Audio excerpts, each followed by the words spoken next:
Nós vamos continuar falando de fatalidade. Estamos estudando o Livro dos Espíritos, livro 3º, capítulo 10, Lei de Liberdade, item 6, fatalidade.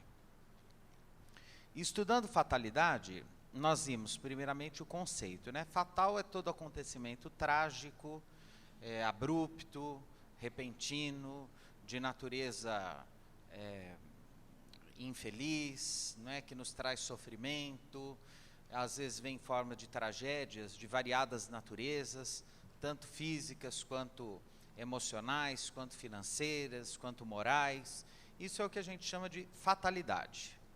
No entanto, nós devemos considerar que fatalidade é um conceito dentro do qual só cabem eventos sobre os quais foi impossível se realizar qualquer prevenção, né? Quer dizer, não foi possível evitar. Isso é o que a gente vai chamar de fatalidade.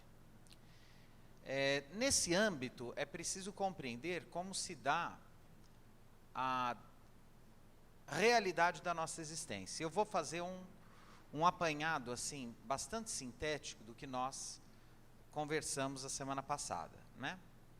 Há uma parte da filosofia, que é a fenomenologia, segundo a qual, para que a gente tente compreender os fenômenos, é preciso primeiro descrevê-los como eles se desvelam às nossas percepções, ou seja, como eles se mostram à nossa percepção. Então vamos pensar um pouco na vida como ela se dá, né? O que é o mundo, o que é a vida. Bom, a vida, ela se dá na nossa experiência, para cada um de nós, no nascimento com vida, né? Então a gente nasce, a gente é lançado no mundo, e esse mundo é composto, né, de entes. O que são os entes? Tudo aquilo que compõe o mundo. Seres, pessoas, né, objetos, animais, flores, utensílios, né? Nós estamos aí no mundo, né? E esse estar no mundo é ser lançado a tudo que o mundo traz, né, para qualquer um de nós, cada um na sua particular experiência, dentro daquilo que a gente chama de um horizonte histórico. Quer dizer, não adianta eu achar bonito como se vivia no século XVI, porque eu vivo em 2014.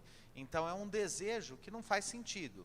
Não adianta eu querer viver como deverá ser a vida em, sei lá, no ano 3000, porque eu vivo em 2014. Quer dizer, há um elemento temporal na nossa condição física que nos impõe determinadas condições para as quais não há o que fazer, né? Então, estamos aí no mundo, somos lançados nesse mundo, e esse mundo é composto de, então, entes de variadas naturezas, e, particularmente, há um tipo de ente, que somos nós, né, que estamos aí, que tem um modo de ser no mundo totalmente diferente dos outros entes que estão aí.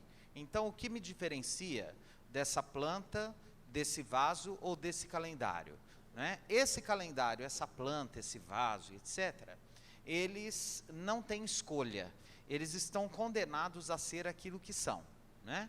Então, eles não podem mudar nada em relação à vida deles, né? A flor está condenada a ser flor, o calendário existe para ser calendário, o cão está condenado a latir, o vento está condenado a soprar. Quer dizer, são entes cujo modo de ser é simplesmente dado, ou seja, não há escolha, não há liberdade, não há opções.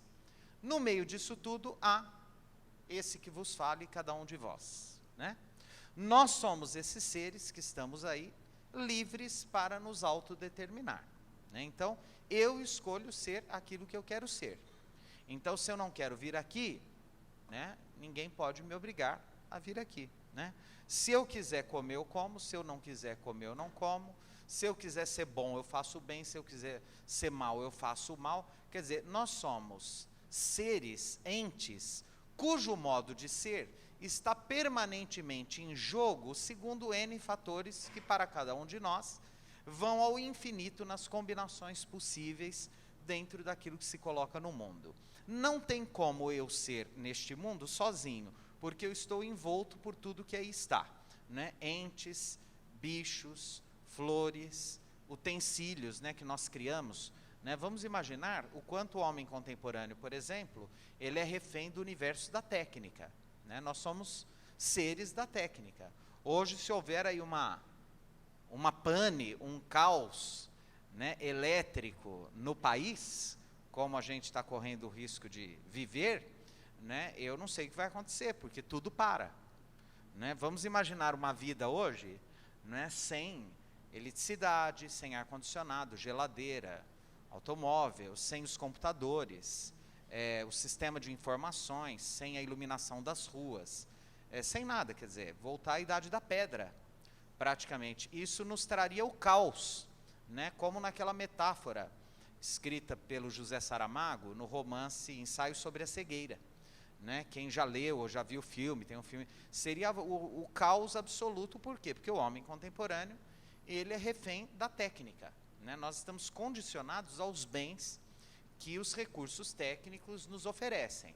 Eles se tornaram tão à mão e tão simples para nós, que poucas vezes nós paramos para percebê-los, inclusive. Aliás, aquilo que é muito simples não é percebido. Aquilo que é óbvio não é percebido. Por exemplo, tudo que eu estou falando aqui é óbvio, mas é pouco percebido.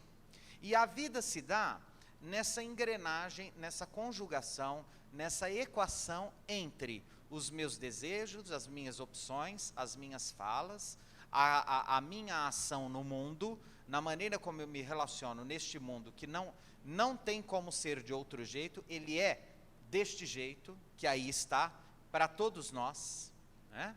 E somos destinados a sair deste mundo. Né? Então, numa terminologia comum, somos seres destinados à morte. Por que eu estou falando da morte? Porque no Livro dos Espíritos, daqui a pouco nós vamos entrar numa questão que diz que o único momento realmente fatal da experiência humana é o momento da morte. Né? É aquele que não tem jeito, né? Não tem escapatória, não tem tratamento, não tem saídas. No momento da desencarnação, não há escolha, a gente tem que ir e pronto. Né? Aliás, numa entrevista recente, a atriz Fernanda Montenegro, respondendo a uma pergunta do entrevistador, né, dizia assim, olha, o que o senhor acha que realmente é ruim, a grande tragédia da existência humana?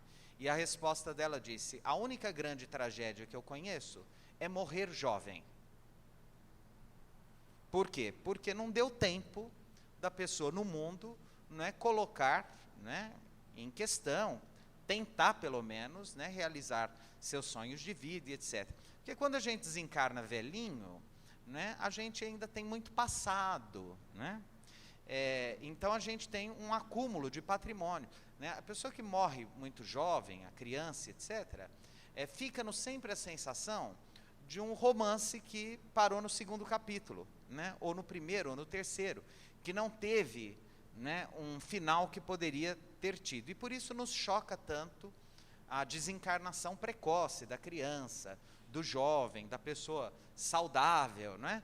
Por quê? Porque quando nós chegamos no desgaste absoluto das forças físicas, ou com a idade, etc., né, a gente realmente, alguns até desejam, né, sair da condição física, porque já estão cansados. Hoje cedo eu estava lá na casa do vovô, eu achei bonitinho, engraçadinho, que a gente tinha terminado a prece, os enfermeiros foram levando os funcionários foram levando os cadeirantes, etc. Os que conseguiram sair foram saindo, e tinha uma senhorinha que ela já estava dormindo durante a minha palestra, e ela continuou. E ficamos eu e ela. E aí eu me aproximei dela, né? Ela chama Dona Palmira. Falei assim, Dona Palmira, acabou. Ela falou, o quê?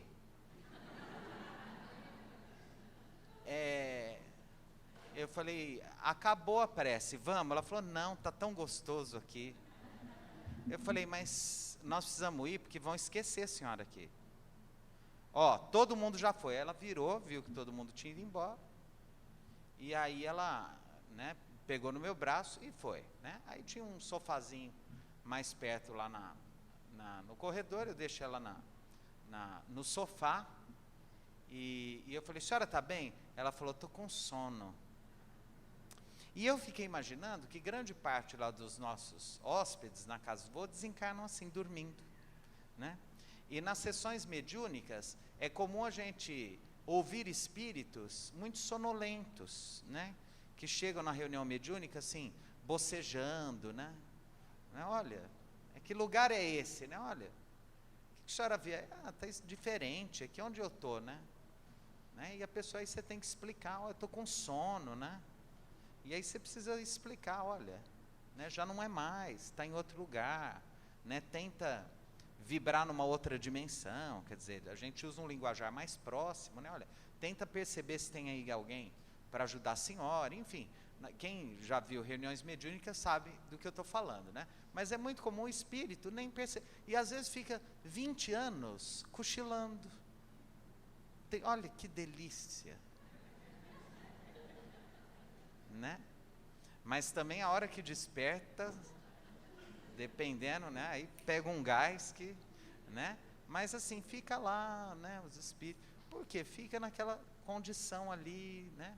Então assim, realmente, quando a gente fala dessas mortes trágicas, etc., são aquelas que nos pegam, assim, a gente, como, né? De que jeito, como assim, né? Essa pessoa, de repente, né? Muito saudável e etc., né? Por isso que todos nós, no fundo não, na superfície também, todos nós desejamos morrer velhinhos, porque deve ser mais gostoso, é menos traumático, né?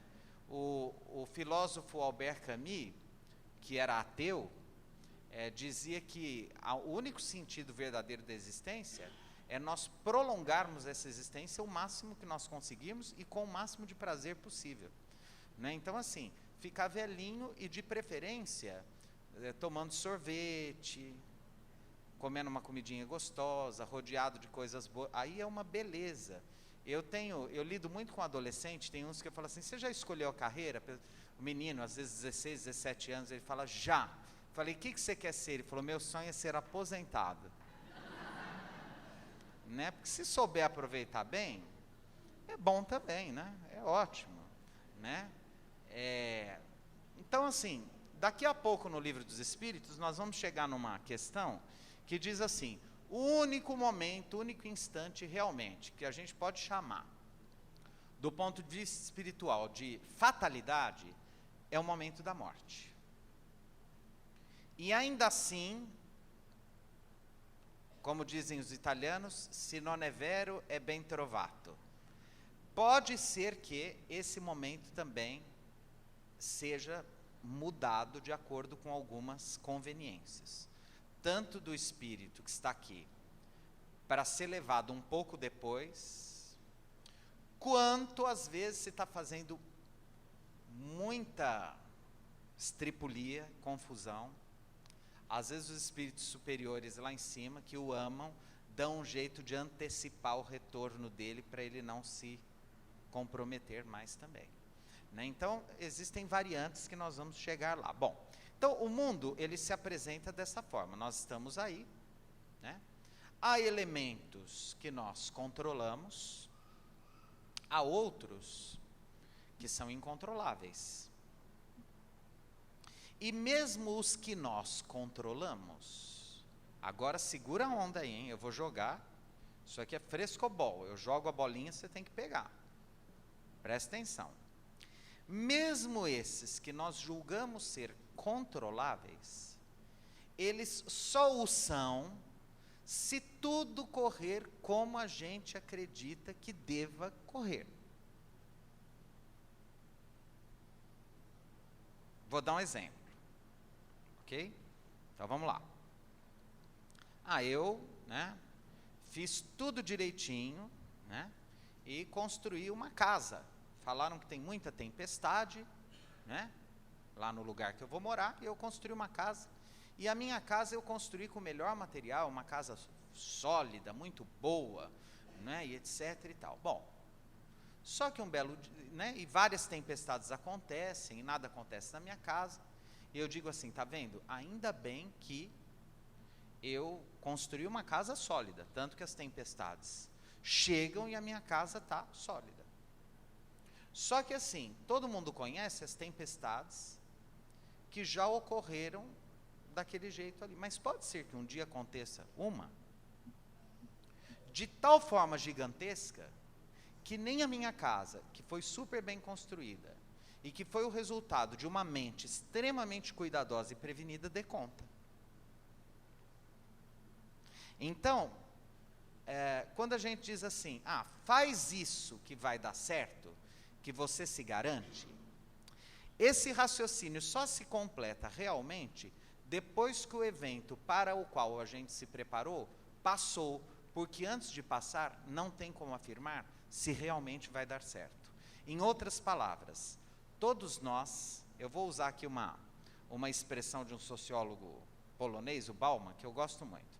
Ele diz que às vezes a nossa vida é assim.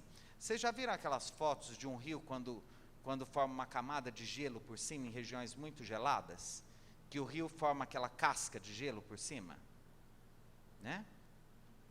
Vamos imaginar que a nossa vida é semelhante a uma corrida numa estrada que tem essa camada de gelo, né? Cada vez que a gente vai andando, imaginem essa metáfora, a gente vai andando por essa camada de gelo.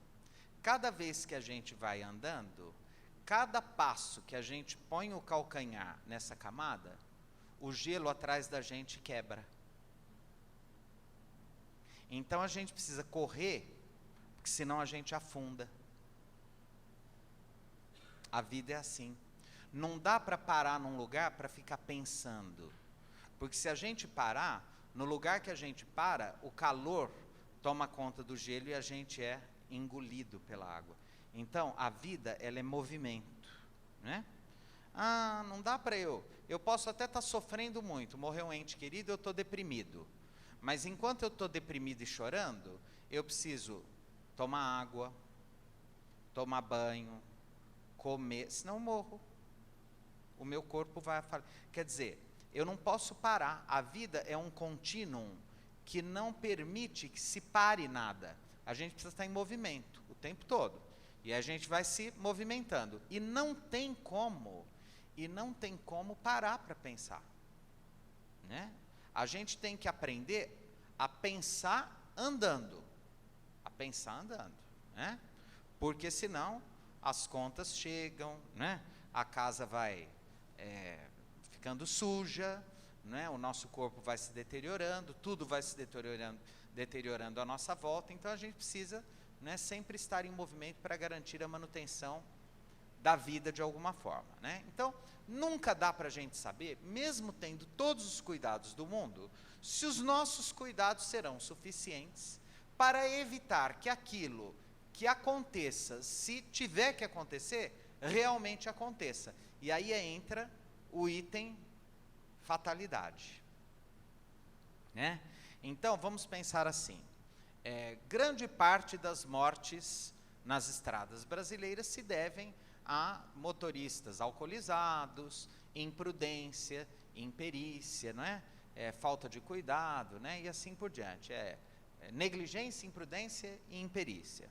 Mas também há aqueles que não foram nem negligentes, nem imperitos e nem imprudentes, fazem tudo direitinho e que também desencarnam nas estradas.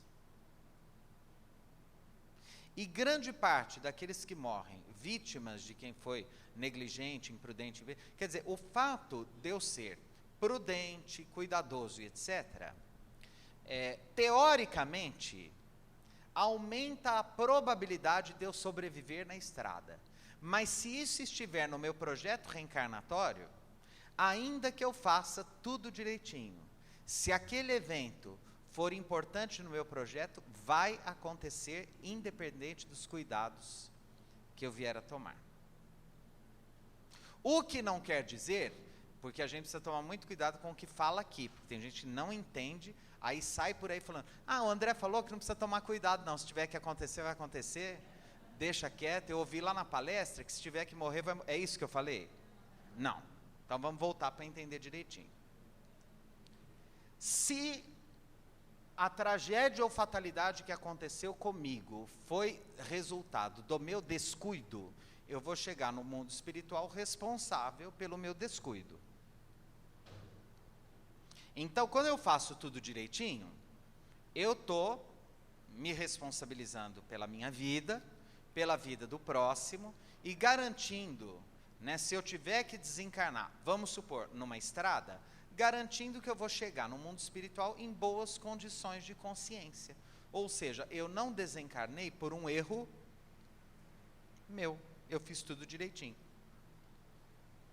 O que não garante que eu não vá desencarnar por um erro de alguém, né, dentro desse projeto reencarnatório. E aí vem a pergunta que eu já antecipo. Qual que é a pergunta que eu antecipo? Mas então estava no projeto daquele alguém que provocou o acidente provocar a sua morte? Não. Né? Naquele momento em que ele provocou a minha morte, arrojando-se num erro, ele assumiu um compromisso com ele, com a consciência dele. E no mesmo instante em que ele assumiu um compromisso reencarnatório com ele, isso se engrenou nas leis da vida para estar exatamente no lugar em que eu precisava ser, entre aspas, a vítima daquele erro para poder desencarnar daquela forma. Tá, e quem manda em tudo isso? Resposta: as leis divinas. Então seria como um grande projeto, como um roteiro de cinema, em que as histórias se entrecruzam, se entrelaçam, mas nem sempre os atores sabem como que esse autor da novela está terminando o enredo daquele capítulo. Quem já leu sobre novelas, etc., sabe que quando um ator que está fazendo uma personagem muito importante na novela, etc., né, olha, que você acha que vai acontecer, como essa novela que acabou aí, né? Então tinha o Félix, todo mundo achou uma beleza, o Félix e tal, né? Olha, e várias entrevistas. O que você acha que o autor lá, o Valcir Carrasco, é isso? Vai acontecer com o Félix? Olha, isso ele guarda as 7 chaves, eu não sei o que vai ser de mim. Por quê? Porque o autor, né, tem muitos autores de novela que falam que quando não sabem o que fazer com uma personagem, infartam a personagem. Não sabia, estava me atrapalhando, teve um infarto, saiu da trama. Né? Então, assim, vamos pensar que, mas dentro, né, da cabeça dele está tudo certinho. Bom, então vamos pensar que durante a nossa encarnação, quer dizer, durante o período em que a gente está aqui na Terra, nós somos como esses atores que estão interpretando um personagem numa história que já está escrita, que foi lida para a gente, que a gente inclusive participou da construção, só que a gente não lembra como é. A gente tem até algumas intuições às vezes, outros não. Alguns têm algumas intuições, né? Então, assim, dentro daquele roteiro, a nossa obrigação é decorar o texto e fazer aquilo que o diretor disse, olha, faça isso que vai dar tudo certo. Quem é esse autor para nós? Vamos pensar agora numa questão assim, de um grande roteirista, né? Esse grande teatro, essa grande arena é o planeta Terra. O nosso grande trágico, o nosso grande teatrólogo é Jesus, né? O Espírito Emmanuel nos diz que Jesus é aquele espírito já muito velho, muito antigo, que já passou por muitas experiências, e que quando a Terra se desprendeu do Sol, passou pelo seu resfriamento, durante milhões e milhões e milhões e milhões e milhões de anos, ele foi esse arquiteto que, refletindo uma divina inteligência, já era um espírito superior, que presidiu, com a sua inteligência e o seu amor, cada uma das pequeninas formas do nosso planeta. Inclusive como a vida aconteceria aqui na Terra e etc. Então, ele é o grande roteirista. E ele, na sua passagem pelo mundo, né, lá no Sermão da Montanha, em cada uma das suas vivências, com a mulher samaritana, nas parábolas, ele foi nos dando dicas de como interpretar bem o nosso papel na terra, com o propósito de terminar bem essa história. Como que ele fazia?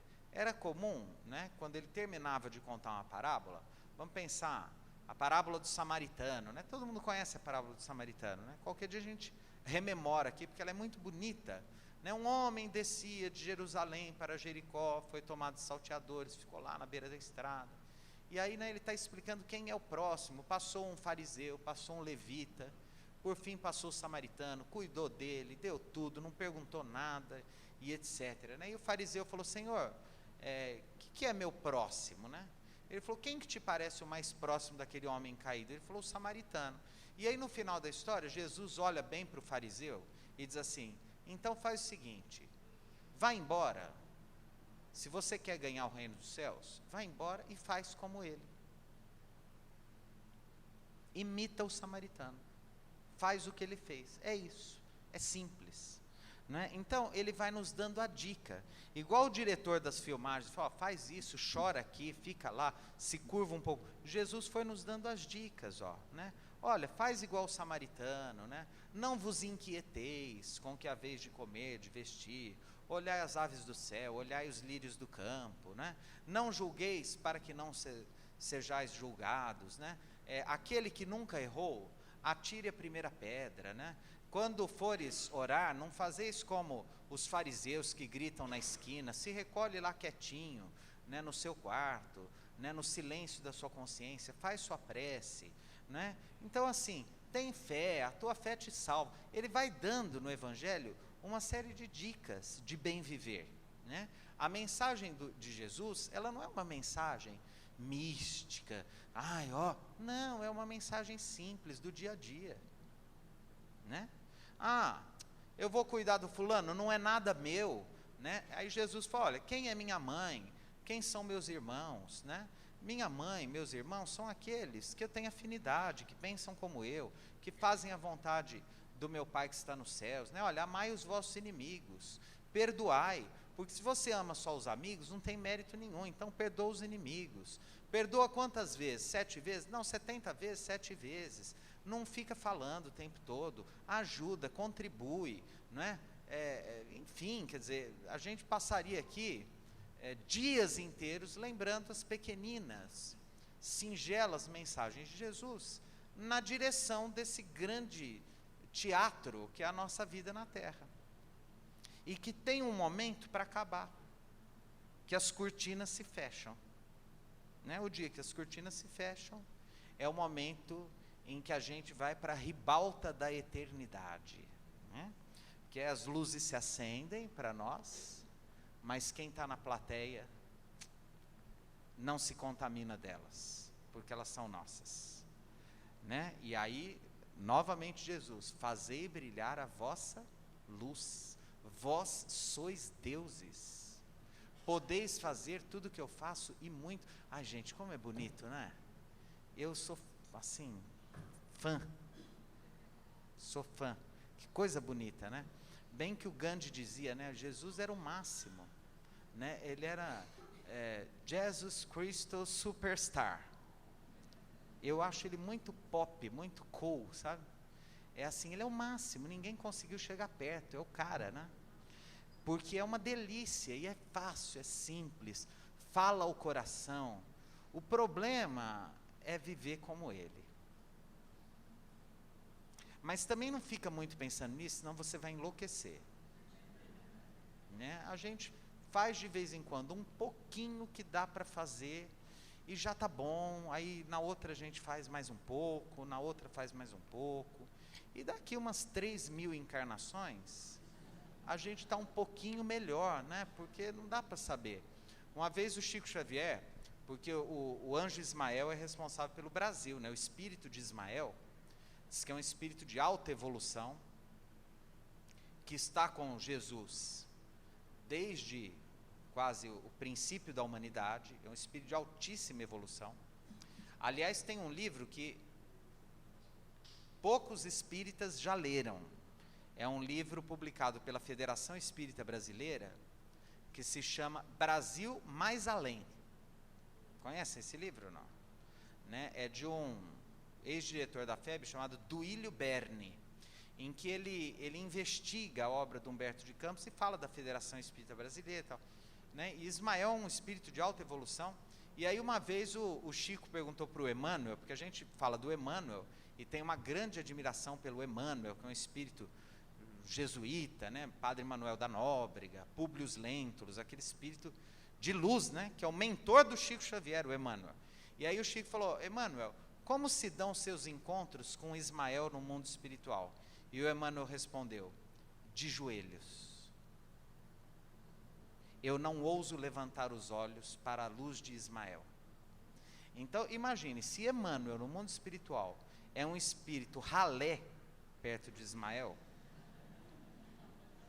Emmanuel é ralézinha perto de Ismael. Ismael é ralezíssimo perto de Jesus. E aí vem aquelas poeiras nos cantos, é nós. Aquela poeirinha assim que sai no... É nós, né? Mas a gente chega lá. Tá bom, né? Tá bom. Nós já estamos, se a gente não consegue fazer o bem que a gente poderia, já é muito bom a gente se sentir mal quando faz o mal. Olha que, eu não estou falando não fazer o mal, porque também não dá, a gente não dá conta. Todo dia a gente está fazendo. Ok? E se você não fizer mais, você pode vir aqui atirar a pedra. Porque Jesus fala assim: aquele que não tiver pecado, que atire a primeira pedra. Quer dizer, se não tiver, manda ver. Certo? Se algum dia aparecer alguém com um saco de pedra, a gente vai louvar este ser, porque esse não tem pecados mais. Então assim, a gente erra todo dia. Qual que é o desafio? Conseguir sofrer quando a gente erra, já está bom. Quando a gente erra e fica sofrendo, é um sinalzinho de que tem uma brisinha de luz começando a acender dentro de nós. E que um dia poderá ser um grande refletor. E domingo a gente continua.